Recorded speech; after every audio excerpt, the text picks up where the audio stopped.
Welcome, everybody, to another edition of the Gridiron Football Player of the Week show. Thanks for tuning in with us. I know we're premiering live at this time right now at 7 o'clock, and I know that y'all want to figure out who is the Gridiron Football Player of the Week. Jace Johnson here, alongside my man Grant Shashery. And Grant, another week and another time we get to deep dig in, I guess I was going to say, in the top 10. The Gridiron Football Player of the Week. This is the third consecutive week that we've done this, Grant, where we left it to the people to decide, I guess in honor of Election Day and everything, and using your First Amendment rights for let y'all decide who the Gridiron Football Player of the Week is, and it's been a smashing success ever since we decided to do that. So, Grant, third straight week, and what do you think about what the people have decided? Obviously, we're not going to go over obviously all the results just yet, but what do you think of doing this? Their voting rights should be revoked. Oh, really? I don't agree with it. I don't. We'll get into the show why. Yeah. Well, the first 2 weeks was pretty good, so something changed this week, I'm assuming. Well, of course, we're going to go over the top 10, but yeah. Overall, we had 29,623 votes. Yeah, and we wanted to get over 30,000. We wanted to beat last week's record. But I don't know what y'all have to do. I'm not sure what's going on. I get it's a pretty busy season. I mean, we're starting playoffs right here in Louisiana. I know Texas is getting ready to start the playoffs. I mean, I mean, to be honest with you, we should get some more votes. Show some support to the kids. I mean, I feel like every kid should get 1,000. That's my opinion. But again, you guys can spend your time doing whatever you want to. I don't know. I'm going on an angry rant. No, I'm not. I'm not even ranting. Get off my lawn. I'm joking. I'm joking. All right, I'm joking. Jace, let's start the show because I'm pretty excited, man. There's a lot of good kids on this list. It's just some gaudy stats. I mean, it's ridiculous. So another week, another dollar, another player, another award. Do we give out awards? Do we give out some sort of some? Yeah, we're gonna have something cooking at the end of the year. We're gonna have a ceremony at the end of the year in January. We're gonna give out award certificates, and also we're giving out participation awards. I mean, for Player of the Weeks. I mean, they gotta get awarded for something, right? So you can actually check out all our Gridiron Football Player of the Weeks on our website, GridironFootballUSA.com, and then at the end we'll have a Gridiron Football Player of the Year. Man, that's already some dads why are we giving out damn participation awards? What happened to America? Get off my lawn, rant right there. Old man. Get off my damn lawn. Well, I know y'all guys definitely don't want to hear us banner throughout the whole time, so I'm sure y'all want to know who the results are and what the results are. Pretty crazy considering that this is the actual last regular season week we're doing this. Playoffs are moving forward, but we're still doing this during the playoffs, and we're about to count down and give our picks for the top 10. We're going to start at number 10, Grant. We're going to go to the Shreveport area as we'll have Tyreek Robinson from Evangel Christian Academy comes in at our number 10 spot. He finished with 5 catches for 151 yards and 3 touchdowns. Pretty good percentage for Tyreek Robinson. Of course, the Eagles like to throw the football a whole lot, led by their head coach, Denny Duran. And 3 touchdowns off 5 catches is pretty impressive. The Eagles won a 42-6, had a victory over Booker T. Washington. 31 votes for 10th place for Tyreek Robinson. So, what are your thoughts on this performance, Grant? I mean, Evangel's got plenty of weapons, and number 1, Tyreek Robinson is certainly one of them. Oh, yeah, I mean, if the thing about Evangel this year, I mean, they have been kind of one of the more disappointing teams just because of all the talent that they have on both sides of the ball. I mean, I think they could get it together during the playoffs. I mean, there's a lot of like I said before, in each and every one of the shows we've done, any team can make a late run. Just because you get hot at the right time and make a run. But Tyreek Robinson is one of they got a lot of talent. Robinson. Not only do they have Tyreek Robinson, but they also have Parker Fulgham, who's a fantastic receiver. He was actually one of our Gridiron Football Player of the Week earlier this year. I think it was week 2, week 3. Yeah, week 2 was early. Yeah, that was before my time because I got here mid-season. Yeah, so. right. But then you also have Damari Day Drake at the running back spot. He came close to winning too. Yeah, no, and he also is a fantastic linebacker as well. I think that may be the position where he will play in college when he gets the opportunity to. And then also you have the quarterback, which I think it just spoiled the show. No, you're good. But anyways, but like we'll mention the quarterback a little bit, but Evangel has a lot of great players. I think they can still make a run in the playoffs. I mean, right now it's tough. If they win this weekend, they got to go travel to Marrero, right outside the New Orleans area, to go play Archbishop Shaw, which will be a tough task because Shaw's really been one of the harder teams in the state. And then even if they win that game, then you have to travel to New Orleans again to play JFK. Yeah, but it's good to see, Grant, that we talked about on a playoff show. You can go back and this will be actually uploaded tomorrow. But we talked about some of the powers in the 80s and the 90s, like in the 80s, like late 80s, early 90s. Shaw was really going with Tyranny. Of course, he's back.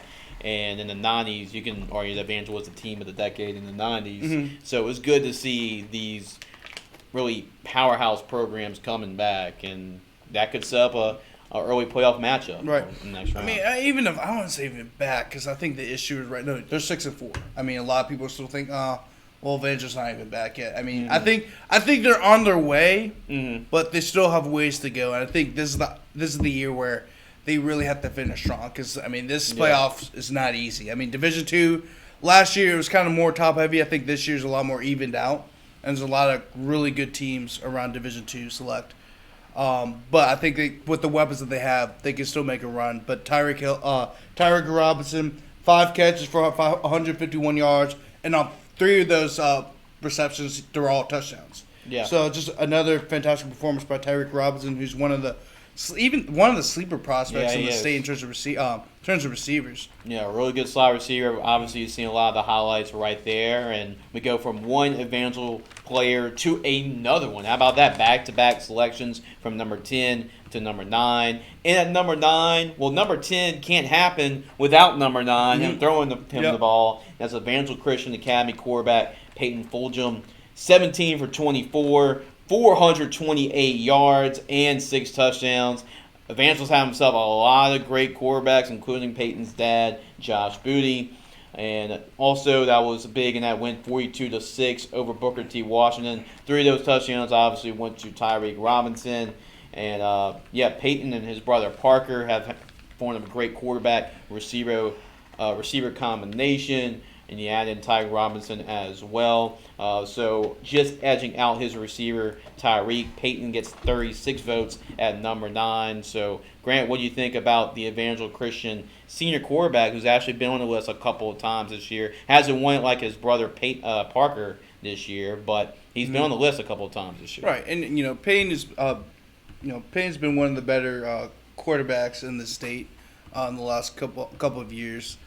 He may not get the recognition that his brother has, his twin brother Parker Fulgham, but he's been a key part of Evangel's kind of revival. I think remember like in 2020, I think in 2020 they went winless. Yeah. So 2021 they went 3-7, and then the last 2 years they've won at least 6 games and made the playoffs back to back. And last year I think they lost in a last second field goal or whatever to Edie White. I know they lost a really close game to Edie White last year. So, like I said, you can look at the regular season record and be like, well, they're 6-4. That's kind of disappointing.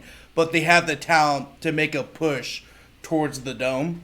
I don't think they'll get to the Dome, but I think they can make a push towards the semifinals because they're a very dangerous team. They got a lot of talent. The only issue with Evangel right now is that if they have to keep winning, they have to keep traveling. Because like I said, they got to go play Shaw. If they win this weekend, they got to go play Shaw in New Orleans, go back to Shreveport. I'm not sure. I know there's some weird travel rule they have in the playoffs. Yeah. But I think I think that they have to. The game will be played in Shreveport, but I don't know. I think the game will be played back again in New Orleans. Like, the travel rules are weird. It gets really crazy after the second round. It really does. Right. I'm not sure, if that rule applies where, if you have to travel this place, and the team that's a higher seed has to travel to this place. I don't know what the weird rule is, but I know if it was, in every other state, Evangel will have to travel twice in back-to-back weeks to the New Orleans area, which I think that will be the only issue with Evangel. I think they can beat Shaw, and I think they can beat JFK, but, again, that travel is probably going to be the biggest factor in eventual success, because just the wear and tear in the body and just waking up. Oh, you got to travel this place, which is 3-4 hours away. I mean, it can be a hassle, man. Yeah, if you're looking from the outside, you see 6 wins for Evangel, and you've seen what they've done in the 90s and early 2000s, and even some of the Byron Dawson teams as well. Yeah. You're thinking, oh, this isn't a good year, but based off the last couple of years going winless, like you said, I feel like 6 wins is a good step in the right direction. Oh, yeah. For the Evangel Christian. The only program. issue is with them is the terms of the program that they're moving to 5A. If they Yeah. had a hard time at 4A, what do you think 5A is going to look like? Especially when Yeah, it's everyone in gonna 5A be has gotten better.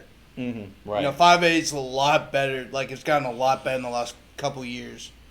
Even with my little brother, because my little brother's senior year was 2020. And, like, they were the number 1 seed, but, like, but there's really a separation between the top 4 teams and, like, the rest. Now it's like, oh, damn. Like, it's packed. Damn.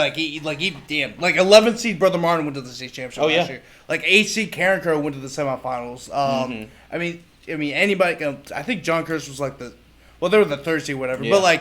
But like a lot of teams can make a push towards the state top, and because they just so much talent across the board, especially that we've gotten away from the split. I think that was been a big part in why Louisiana's been so successful. But yeah, let's move on to number 8. I was going to go to number 8. We go from Louisiana to Texas, but we stay at the quarterback position. And at number 8, it is from a powerhouse program in Texas as well, from DeSoto High School. DeSoto, Texas, quarterback Darius, or a lot of people call him DJ Bailey. He's actually the Sam Houston State quarterback commit. I know Sam Houston recently moved up to Division I, so a Division I quarterback, and he's one of the best in the state of Texas. Had a pretty much normal day at the office for old DJ Bailey. 13 of 20 for 326 yards and 5 touchdowns in a 63-24 win over Mansfield. And Darius Bailey, he is one of the best quarterbacks in the state of Texas, and when he gets rolling, man, they are super, super dangerous when it comes to the Texas playoffs. Oh, yeah, I mean, DeSoto's been one of the better programs in the state of Texas. They produce a lot of talent. I mean, all you got to do is look at the list. Vaughn Miller, Jalen Mills, who I think he played at LSU. He did. Yeah, he did play at LSU, yeah. A great cornerback for LSU. Laviska Shenault, who was a phenomenal player at Colorado, and has been a pretty decent player in the NFL as well.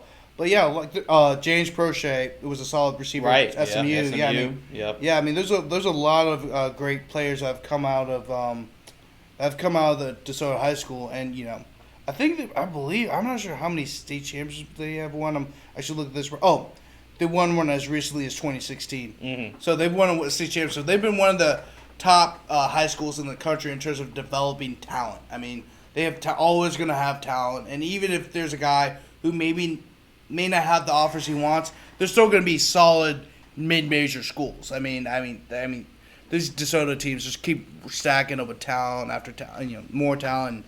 I mean, that's how it is in Texas. Once you have a few talented guys, it just leads to more and more, and that's kind of what's happened with DeSoto as of late. Yeah, and you look at DJ Bailey per se, he's not the tallest guy. He's only about 5'11", 5'10", but as far as like talented throwers of the football and just having excellent touch on the football, he's pretty much as good as anybody out there in the country. Regards to that, you see him doing a lot of dimes on your screen right now. So DJ Bailey comes in at number 8. He racked up 132 votes, so the first one to go over 100 votes. And he's actually our only representative from the state of Texas on our list. We had back-to-back Texas winners before last week when Louisiana broke the streak.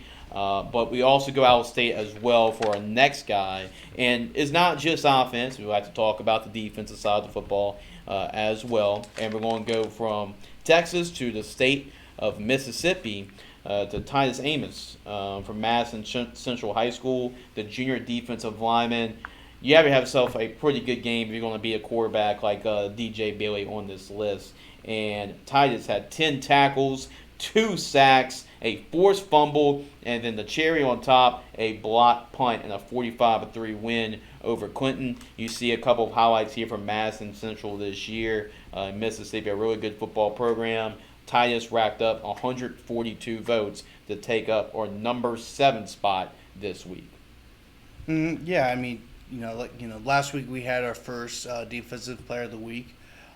So, I mean, not nearly as much defensive players this week as it was last week or even previous weeks. But, he had a great defensive performance as well. 10 tackles, 2 sacks, a forced fumble, and a blocked punt. That's a pretty incredible stat line for somebody who plays on the defensive line. So of course we had to add him to this list. I mean, when was the last time we had a guy from Mississippi on this list? It's been a while. It's been a couple weeks, I would say. Usually we have at least 1 or 2 Mississippi guys. Yeah. A lot of times it's been we've had a lot of Alabama, we've had a lot of Texas. Some Florida, a Florida guy here and there. So I'm glad to see another Mississippi guy on this list. We kind of miss the same Mississippi, Yeah. A lot of good things happening in Mississippi. Obviously, the Ole Miss Rebels are currently right now, I think they're like 8-1, 9-1, something along those lines. Yeah. So they're having a pretty good year. Unfortunately, they would have to play the Georgia Bulldogs, where I think they'll have their second loss. It's going to be interesting, though, Grant, when you mentioned that, because if they somehow beat Georgia and they don't make the SEC championship. Right, because of Alabama. Right. How does that going to work? Yeah, I know. So I'm glad there's going to be an expanded playoff next year. Yeah, we're talking about high school football here, Jace. Don't get off track. Yeah, I know. Sorry. I know. We get off track a lot. But there we go. We got a couple out-of-state guys, one from Texas, one from Mississippi. And then we go back, of course, to the boot in Louisiana. And we go back to the quarterback position for our number 5. Or number 6 tonight. Yep, number 6. Number 6. God, Jace, you know how to count, buddy? Hey, just bear with me. I'm running a lot of things over here. So, John F. Kennedy, quarterback of Mean Darensburg, it's the team that you talked about a whole lot this year, a junior quarterback, and he's put up some pretty big numbers, including a big win over Sophie B. Wright.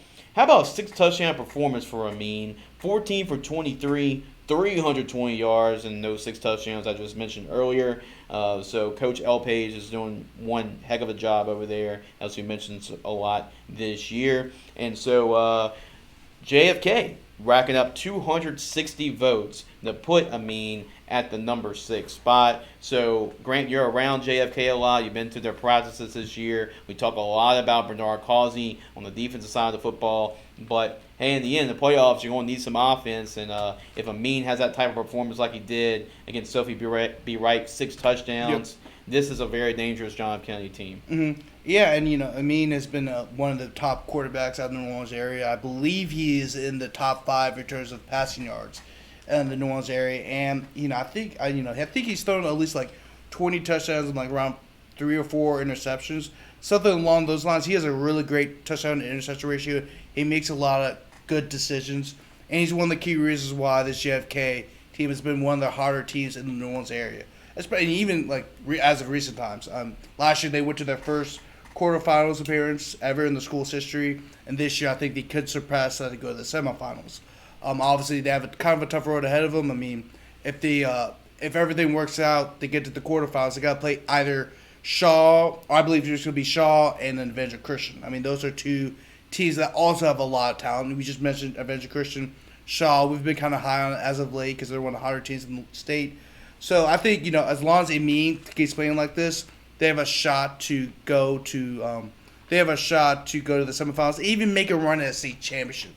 It is a very tough road of them, but I think they can do it. And then also Amin, apparently he's getting recruited by, I think it was Indiana, and then Marshall, but not a quarterback. Apparently they're trying to move him to DB.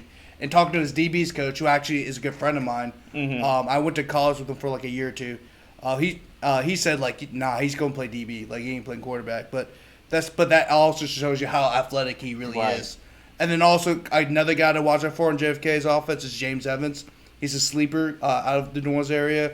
He's got an offer from Marshall and I think a couple of other schools too. So keep an eye out for him too, because they got, like I said, this JFK team has a lot of talent. So it's not just Amin and Bernard Causey. There's players everywhere, and they also have a really good running back as well. Yeah, and a lot of talent to spread the wealth too, and got to see Amin, a little lefty too, throwing the ball as well. So good. I'm a lefty as well, so it's good to see the lefties out there. You don't see a lot of them out there play the quarterback position, so it's good to see them out there. You man, lefties, are you guys like a part of a cult or something? I don't know. I mean, it's rare to see those lefties out there playing the quarterback position. So that's the bottom half of the list. We're going to go into the top half of the list. And at number 5, we're going to go to another program that you're very familiar with. We actually talked about them already on the show, and it's the Archbishop Shaw Eagles. And their quarterback, only a junior as well, so back-to-back junior quarterbacks in the New Orleans area. We're going to go with Mason Wilson from Archbishop Shaw. Had 400 votes to put him in the top half of the field. And number 5, he completed 4 of 11 for 148 yards and a touchdown. But it's what he did running the football that really set him apart. 19 carries, 197 yards, and 4 touchdowns. And then add the trifecta, he also had a 2-point conversion catch in a 57-50 win in an offensive shootout, too, against Karen Crow. And Mason Wilson able to outduel another very talented quarterback in Chance Babineau. And we talked about how big, and you mentioned it, not only how big of a win this is for Coach Tierney in his return back to Shaw this year heading to the playoffs, but just as a program, a huge win to get that regular season finale win against Karen Crow in the fashion that they did as well. So what do you thought about Mason Wilson's performance as a junior quarterback, a guy that's trying to rack up some offers and rack up some attention as well with his last regular season performance? Yeah, I mean, like I say, he's got a whole another year to go to keep having these great performances. I think he's probably more of an athlete, probably like a receiver spot or even a DB. I'm not sure if he's getting looked at as a DB, but he's a really athletic player for this Shaw team that really likes to be physical up front. And they also have some talented receivers as well, but this is a team that is a traditional Hank Tierney team where they want to run the ball and be physical up front, as well as spread it out all over the field if they have the athletes to do so, which they do with Gavin Richard. But then also, I think, like you said, this is a huge win for this program. The school itself was dealing with enrollment issues and dealing with a whole lot. That's why they moved down to 4A, and then they got a new headmaster over there. They brought back Hank Tierney. They've really upped their facilities and all over the school, not only just athletics but academics as well. And then also to have a win like this for this program just shows where the Shaw team could go. And then also, remember, they're trying to get back to the Catholic League. Mm-hmm. So you need these type of wins to get this type of attention, to bring in some players that you want to have going back to, back to 5A and play in the Catholic League where really they should belong, but they just had to deal with a bunch of outside issues, which is why Shaw's fallen off what they were. Mm-hmm. Because when I was a little kid, they were going to state championships all the time. Yeah, right. So they've always been a power, not only in the New Orleans area but the state. But they've kind of fallen on hard times since Tierney was let go because apparently they had some violations. But I think that was kind of, and then they still had success after Tierney, but then that success could only go for so long, especially when you have Rommel is taking some of the kids from the West Bank, and Carr now is taking some kids from the West Bank. So this is a huge victory for the Shaw Eagle program, and congratulations to Coach Tierney and Mason and the rest of the Shaw community. Yeah, arguably you can say even could have been higher on this list than number 5.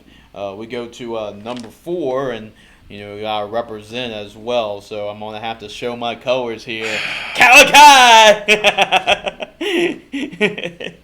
But we're gonna go instead on the offensive side of football. We're gonna go to the defensive side of football. We gotta recognize great defense when it comes, and me and you were actually there to witness that. And number 4 goes to Catholic High defensive lineman Blair Russo with 10 tackles, 3 sacks, 3.5 TFLs, and a 35-28 win over Zachary. Big win for the Catholic High Bears, and Blair Russo really took over, really putting some heat on Hudson Spangler and the Zachary Broncos offense. It's really good to see Blair, who's actually going to play in their Gridiron Football All-American Bowl game, and really show out and have a performance like that, because he went to one of our camps and has worked so hard in the offseason, and it looks like it's paying off for him at this point in the season. Blair Russo, I think the one thing that's kind of holding him back in this recruiting process is that he's a little bit undersized. I think he's about like 5'11", 6 foot. So, I mean, but he's very quick off the ball. He's a pretty strong kid. And I think a school, any D2 school would love to have him. He's a fantastic ball player. The highlight speaks for itself. I mean, he had 10 tackles, 3.5 sacks, 3.5 tackles for loss, and 3 sacks. I mean, he's I saw that in person. I went with Jace to the Catholic Zachary game, which was an absolute classic. Overtime, 35-28 overtime victory for the Catholic Bears. So, that was a great performance by Blair. And then also, I have to say this, the only reason why he was able to get up this high, because now we're doing player votes and everything. Right. And Blair Russo would probably be in this spot, like 3rd or 4th in the player rankings. Big shout out to Miss Trissa, right? Miss Donna. I was about to get to that. Yeah. And if me and Jace were to sign the top 10, like we did the previous before, a couple weeks ago, he would probably have been in our top 5. But he probably wouldn't have been in our top 5 if it wasn't for his mom and his aunt. I'm gonna have to call Catholic a little bit because this is the second week in a row where we've tried to promote this kid, but you've got either A, we're late, or B, you probably put us below the Advocate. So if let's say if you did 2 separate posts like you did this week, maybe 24 hours after we posted it, his vote total will be a little bit higher. I'm going to say it because he can't. So, I mean, that's kind of a little bit ridiculous. Yeah, I probably would like to survive next time I go to Catholic games. Because I'm sorry. But then look, I love you guys, man. I love the Catholic program. You guys, been one of the more successful programs in the last 15 to 20 years and have been really a staple of high school football in the Baton Rouge area. But the way they go about things is like, oh, well, we love our school. We do this, we do that. But then whenever somebody say, hey, we got this, we're giving this guy the player of the week. Hey, this guy's playing our bowl game. You guys hardly promote it, and then when you do promote it, it's like a couple of days later.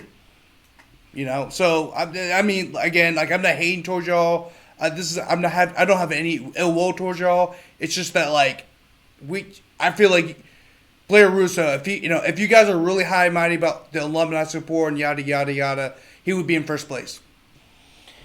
Yeah, but, because this is a voting poll. This isn't like 976 votes. So just short of about 1,000 votes for Catholic High. Blair Russo comes inside our top 5 at number 4, and it's really good to see him have a game like that. It's a really good kid. Yeah, and the next 3, and also by the way, the next 3 schools are in smaller communities than Baton Rouge. Well, no, Tacoma has a big school enrollment. I know that. Yeah. I mean, Terrebonne has a big school enrollment, but the next 3 schools have maybe. If you can cut your alumni base in half, that's probably makes up all 3 of those schools combined. So, and they got over 3,000 votes for each. Well, he pretty much gave away the school of the number 3 spot. But might as well say it because it's a good transition. So here we go. We go into our top 3. We go from Catholic High. We go stay in the state of Louisiana with our number 3 spot. Over 2,341 votes for number 3, and that is Terrebonne running back Jace Johnson. Boogie is like what they like to call him. So Jace Boogie Johnson, he boogied his way into the end zone. Boogie. 5 touchdowns, and he's been really the heartbeat of this offense. We can talk about Colin Billiot. Look at him dancing. Look at him dancing. His way. There we go. But he's a workhorse for him. 33 carries, 300 yards, 5 touchdowns in the 42-28 win over Hanville. So a big district game, 2 at the end of the regular season. We talk about all the receivers and skill position players, but really, like we talk about a lot with Blair Remo, really the offense, the heartbeat of this offense runs through Jace Johnson. A 300-yard, 5 touchdown performance. He gets our number 3 spot this week. Unfortunately, these highlight clips are from the East St. John game where he was phenomenal as well, and Terrebonne's 21-18 upset victory to hand East St. John his first loss of the season. But 300. I mean, I think this is his second 300-yard performance. Yeah, he's been on this list. I know because he was on the list when I think for my first show with y'all. Yeah, I think it was on the list for where he ran for over 300 yards. So what another great performance by Jace Boogie. It's a Johnson. Good name, good first name. Yeah, I gotta say. Yeah, 33 carries, 300 yards, 5 touchdowns. I mean, that's a awesome performance. With the 42-28 victory over Hanville. And by the way, I just want to mention this. Now we're on the top of Hanville. What's going on over there? I mean, they're like 3-7, 4-6. I mean, a few years ago, this program was in the state championship. Mm-hmm. There's no reason why Hanville should be 3-7 ever with the amount of talent that they have at that school. Yeah, I mean, and they got smacked by Newman, which is preppy uptown school in New Orleans. I mean, what I'm not saying. I'll be careful, Grant. I'm not saying that. I'm not saying that. That's how well a lot of the that's what a lot of the Honville community feels like, because that's what Newman's always been to everybody's eyes. I'm not saying that because they're a phenomenal team and a very physical team. So I'm not trying to burn bridges with Coach Nelson Stewart over there. He's an awesome guy. So no, I'm not saying that they're a bunch of uptown preppy guys. It's just that that's how Honville sees them, and that's how they feel like, oh, we should be beating these guys for 4 touchdowns. There's no you know what I'm saying? Like that's what Honville's going through right now. Like if Honville, like I don't understand it. Maybe I'm just like, I don't want to sound like the guys yelling at the old guy yelling at the clouds, but like to me, whenever I think of Honville, I think of Puka Williams. I mean, I think of all the great teams in the Landry. LaRon Landry. I mean, well, I wasn't alive in the 90s, but I know they won a couple championships in the 90s. Mm-hmm. And they were competing with Destrehan and East St. John. Now it's like they're getting beat by Newman by like 4 touchdowns, which is unheard of. And now that also says where Newman's program's at. Yeah. Newman's having a fantastic program. So, if you took the uptown thing wrong way, I wasn't saying that in my own words. I wasn't saying that in my own words. I was saying that what they think and where they should be as a program. Yeah, you can make a case this may be Newman's, really Nelson Stewart's best team. Yeah. Just overall this year and really the season that they've had. And really that district's getting tougher. I mean, Destrehan, the defending 5A state champions, are in their district. I mean, you got Terrebonne, who's been on the rise, been an emergence. Thibodaux's a very scrappy football team. Yep. So East St. John. So I mean, it's a very tough district as well. Oh, yeah, it's a tough district, but they should be competing for district title, not competing for last place. Well, we'll see. I'm not even a humble guy. I'm not even a humble guy. It's just more of the fact that they should be a lot better than what they are. That's in my opinion. But kudos to Jace Johnson. I'm having all kinds of rants today. I don't know. I'm tired, guys. I don't know, man. I don't know. Gotta give a shout out to the first name. Gotta love it, Jace Johnson. I mean, he hadn't been number 1 just off the first name. And I will say this about Newman. I'm kind of giving little spoilers out here. Will Lorenzo, DJ Thomas, you're about to check your DMs in the next few hours. You're about to get a little something special. There you go. Some early Christmas, really early Christmas present going your way. So we're going to go into number 2, and actually he was my vote for number 1, be honest. But we're going to go with number 2 from Cecilia High School with 12,180 votes. Shout out to the Cecilia Bulldogs and their community for over 12,000 votes. That is the Diesel Solari at number 2. Comes in with 100 yards passing and a touchdown, 8 for 16. But he's just a dynamic player, and whenever he is under center, a lot of big things happen for the Bulldogs. On the ground game, Solari had 19 carries for 347 yards and 6 touchdowns, a 7-touchdown performance for Solari. Also played on defense, so he played pretty much the whole game. 5 tackles, a TFL. He did pretty much everything for the Bulldogs, get a 55-35 win over Iowa. And right now, because of the efforts of Solari and the season he's had, the Bulldogs are actually sitting at the number 2 seed right now. Keep an eye for number 4 for the Bulldogs during this playoff run. Grant, what have you seen from this dynamic dual-threat athlete for the Bulldogs? Remember when I said earlier in the show that I'm kind of, I think we should take away these people's voting rights? Yeah, that's pretty much. This is why. I mean, there's no reason why this guy is not. Now, the next performance was great as well. Yeah, pretty good. It was pretty good as well. But I mean, what Diesel Solari has done for the Cecilia team all year long he's just been phenomenal, man. Like he's the reason why they're the number 2 team in Division 2 select. I mean, non-select. Yeah, not select. Right. God, they got they get me all confused. It's not a confusion. Like, no, they got to just bring these schools together because, like, imagine, look at this. Read the syllables. Division 2 select, Division 2 non-select. It's too long. Yeah. I mean, what the hell are we doing here, man? And, I mean, I'm sure the teams won't even tell, we won the state championship. Oh, what class? Like, Division 2 select. Oh, by the way, you know how we brought up Evangel earlier in the show? They're partially the reason why we're in this spot right now because because they're the ones that really caused the split. And then, it's funny? After the split, that's when they went on their downfall. So, but I'm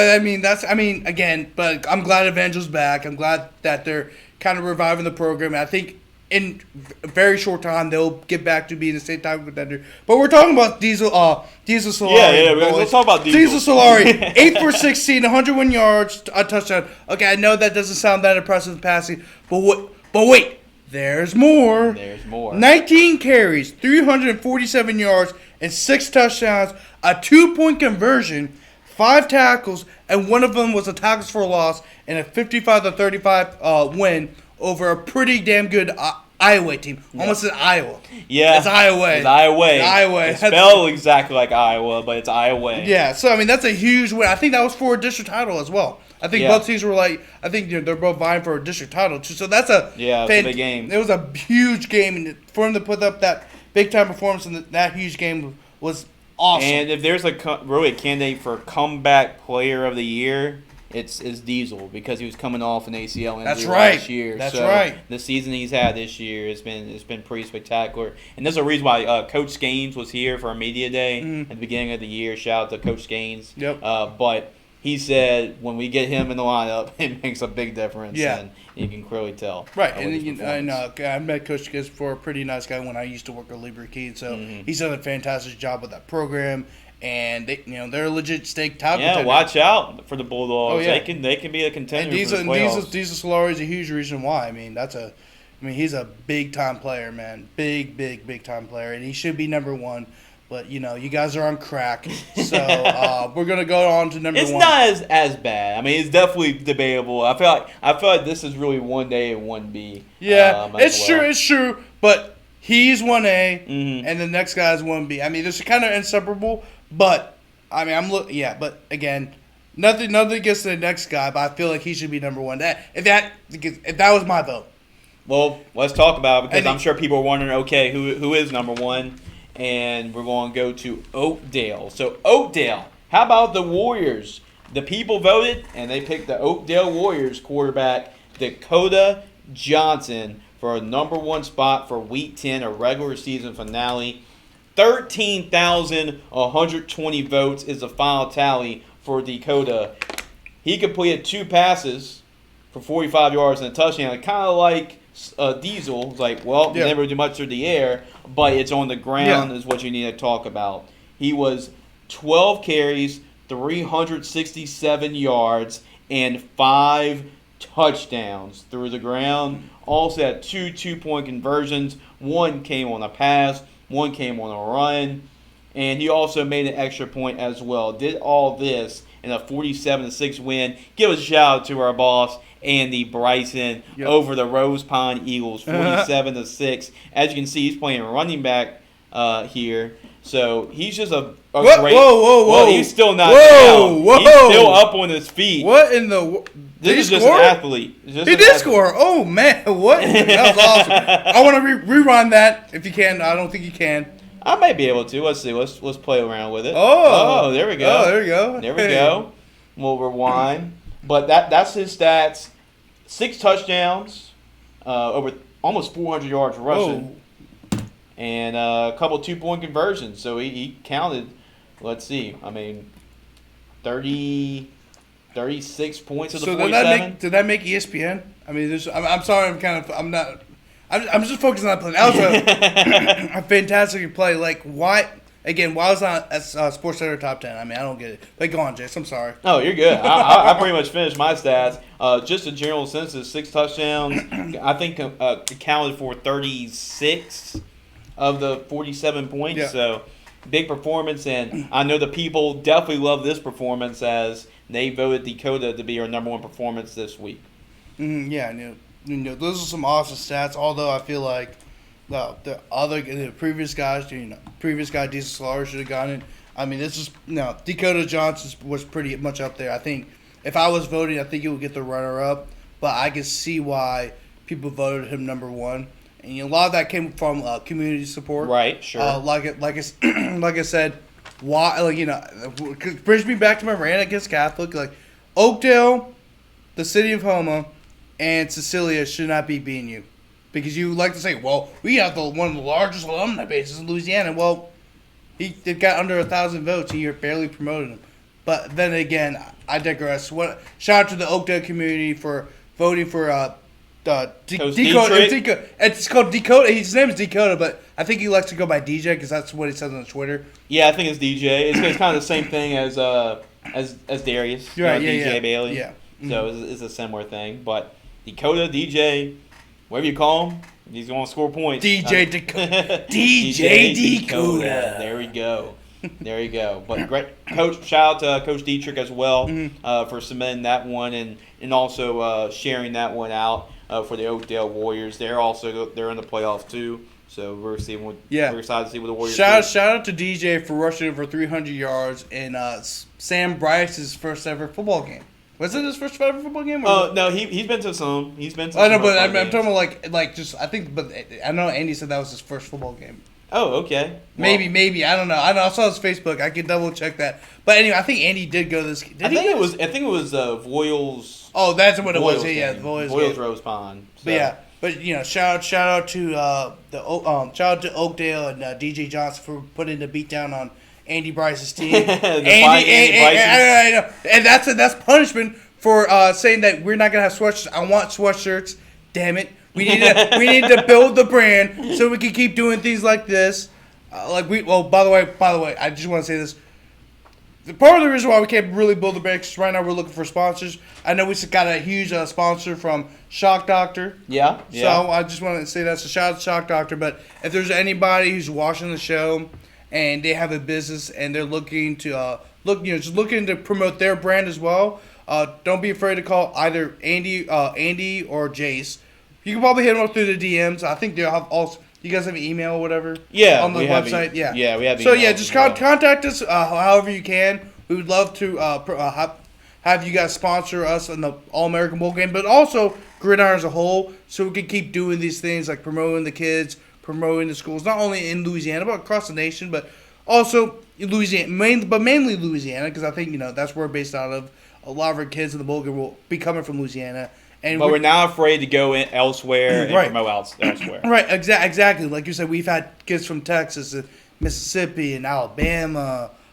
We recently just invited a guy from Iowa. Yeah. That I found. I thought his highlight tape was pretty damn good. So, like I said, we want to expand our brand. We're doing a lot of good stuff. We're going. We don't. It doesn't matter where it's at. It could be in New Orleans. It could be in Assumption Parish, it could be Manny, it could be Monroe, it could be all the way to the top of the city, Haynesville. We want to help you grow your business, but also the more support you give us, the more we can grow our brand and keep doing the thing that we love, which is going to high school games, covering games, but then also promoting these kids to make sure that's that the main they get. thing. And that's the main thing. It's not wholly about the money for us. It's about just having the opportunity to go out and promote as many people as possible and guys who we think should be playing at the next level. Because at the end of the day, the kids, they work really hard. They put all the work in it.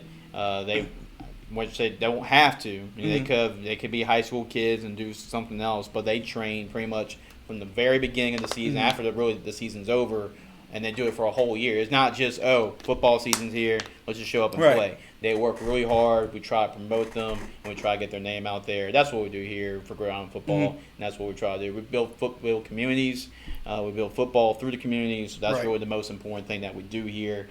And, like Grant said, if you want to sponsor this show, which is a perfect way of getting kids' names out there. We show their highlights. We promote them. And as you can see with the numbers, first time we did this, how many votes? We had 70,000 votes. I think it was like 40,000, 50,000. So it was pretty high. Yeah, it was pretty high. It was really high, yeah. Yeah, and then we had 30,000 votes last week, and then we just saw the number about 30,000 votes again. Yeah. So your business is going to be seen 30,000 times because it's going to be the first thing they see before they vote on the poll. So if you're a business and wants to get your business name out there, you got the Gridiron Football All-American Bowl game that Graham mentioned. You also got our website. We have tons of coverage. But if I were you, this Player of the Week, it's definitely a big outlet to go to. And also, I just want to mention this. So on November 30th, I believe, we're going to have an event at Draga's. Yeah. Right? Yeah. So we're going to have an event at Draga's. We're going to display our plan